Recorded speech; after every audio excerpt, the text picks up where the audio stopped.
प्रथम कथा ओडिशार किछि स्वार्थ नाही। ओडिशा या द्वारा कौनसी प्रकार लाभवान हबार नाही।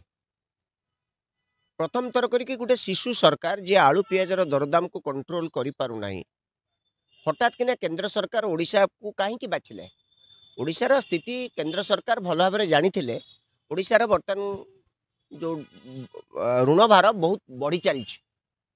तेणु ओडिशा को एथिरे शोकेस किछि करिवार नाही। जो प्रवासी भारतीय माने भारतीय वंशोद्भव मैंने आज ओडिशा को आसुचंती जेतेबेले ओडिशा सरकार निज सेमानंकु अभ्यर्थना जणाया पई तांकु अतिथि सत्कार करिया पई जो भली भाबरे जाक जमक रंगीन कार्यक्रम सब आयोजन करचंती। सहरर विभिन्न रास्ता नेशनल हाईवे ओवरब्रिज को जमिति रंगरे तांकर जो आरएसएस रो जो रंगरे रंगायित करिचंती। एतिरे हजार हजार कोटी टंका खर्च होइछि। ओडिशा सरकार 125 कोटी टंका खर्च करिया को जाउछन। किंतु सही बेले जो माने भारतीय जो माने भारतर पानी पवन रे बढ़ुचंती जो माने भारत को विकसित करिया पई दिन राति रास्ता कड़े छिड़ाई एक सुंदर भारतर स्वप्न देखुचंती तांको माने बुलडोजर लगेले क्रेन लगे तांको दुकान भांगी देले। आपण कोंतो रास्ता कड़े जो दुकानी माने अछन से भारतीय कि नुहंती आगो से माने कोन भारत छाड़ी के जाई विदेश रे अछंती कि सुखरे नांती ताले एठी रही एठी तेल लुण किणी भारत वर्षर अर्थनीति को चलचंचल करी भारत वर्षर गरीब खटिखिया को अल्प दाम रे अल्प पैसा खाद्य सामग्री जुगई दौला बेले सेमान को आपण भांगी देले। कारण सेमाने रहिले अतिथि तांको घृणा करिवे। सेमाने आसिले ओडिशा असुंदर देखा जिवो। यदि सेमाने रहिले ओडिशा असुंदर देखा जिवो ताले ओडिशा आंक द्वारा आसिला द्वारा प्रगति हबो कि?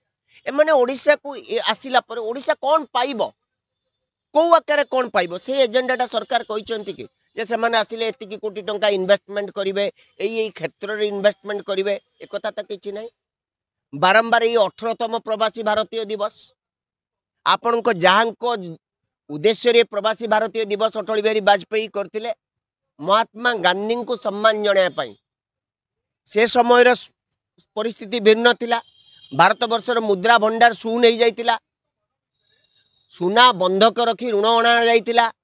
तेणु विदेशी माननकु निमंत्रण करिबा एवं रिपाट्रिएशन मनी आनिया पई विदेश रु किबळी भाबरे वैदेशिक मुद्रा बेसी आसीबो सेतबे चिंता थिला। आज से परिस्थिति नहीं।